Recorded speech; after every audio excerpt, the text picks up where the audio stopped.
Hello, Ryan here, and welcome to Star Citizen Sunday. This is a weekly show which covers all of the news from the week just past. Be sure to subscribe if you like what you see, and let's get on with it. This week, the Origin 404 is announced, plus we hear about the upcoming plans for repair and refueling, both of which are now in active development. So this week we had a new Calling All Devs talking about the plans for refueling and repairing, as these two systems are now in active development.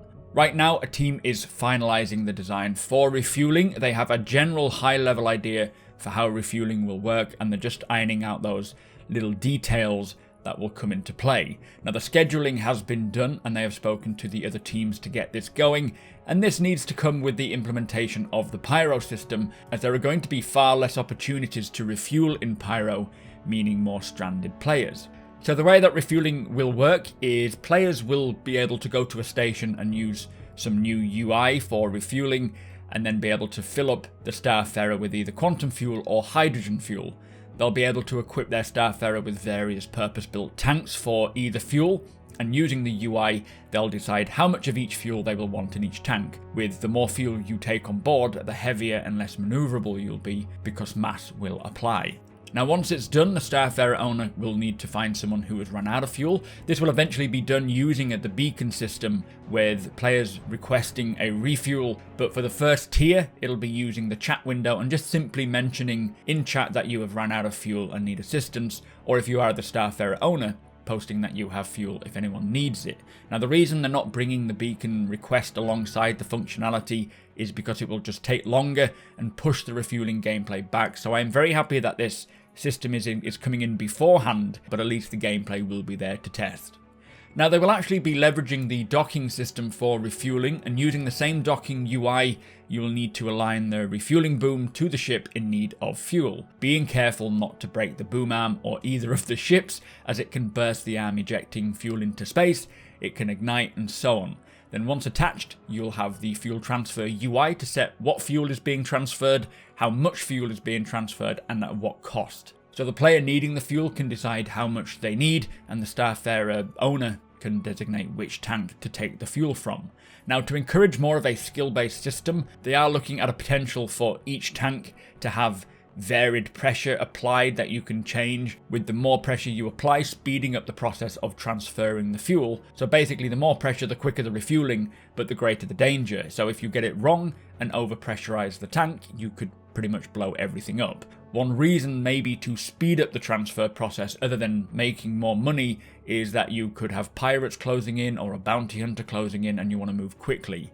This means that refueling will take time, and the more fuel you need, the longer it'll take, similar to how timers will be associated with cargo loading and unloading. Now, I really like the idea that those who get really adept can make more money quicker, but you still have the option to just take your time over it and go about it leisurely.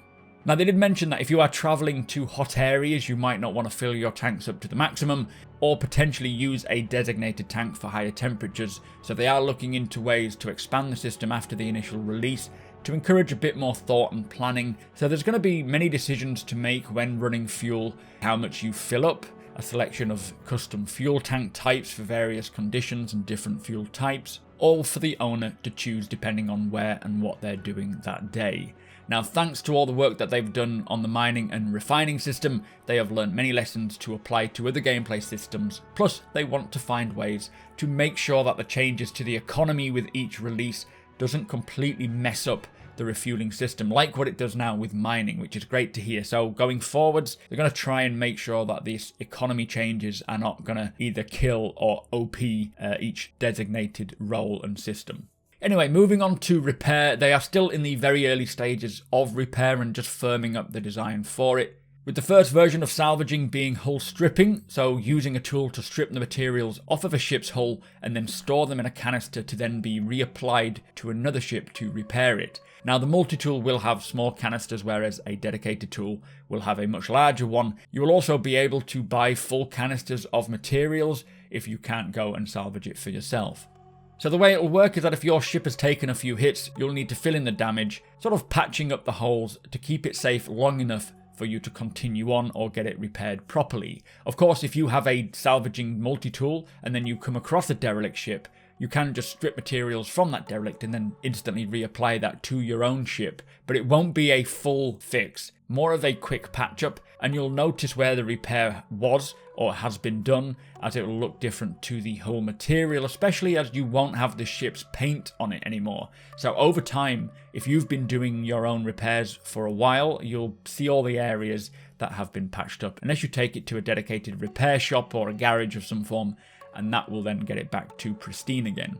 Eventually, this will tie into all the other systems, like engineering for example. When all the components are physicalized and interactable in our ships, we will be able to remove them and repair them and get them going again.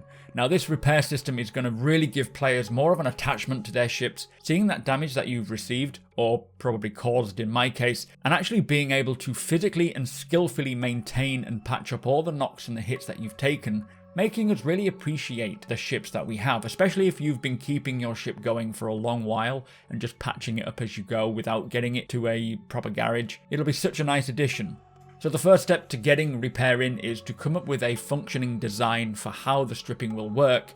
They then need other teams to get an idea of what they need to do, like the visual effects, audio and so on. So it is definitely in the very early stages at the moment, but it's super exciting to hear that it's in active development. And with salvage slated for this year being, I suppose, the first step of repair as well, it is going to be great to see more professions coming down the line. And as Jared mentions on the show, they will continue to follow along its development on Inside Star Citizen, so I look forward to checking those out. Anyway, that was Calling All Devs, a very interesting episode this week. Let us move on. So also this week, for April Fools, they had a special Inside Star Citizen talking about the Origin 404. This is a new ship that uses invisibility tech. Of course, it isn't true, but it was a very funny episode, so be sure to check out the link below if you haven't seen it already. And it could be that the actual ship they used in this video, but made invisible of course, is the Origin 400i. We will have to see.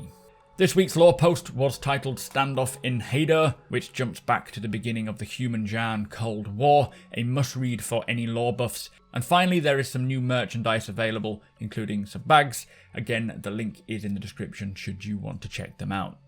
So that brings us to the end of the show. If you do enjoy my content, please consider subscribing and hitting that like button.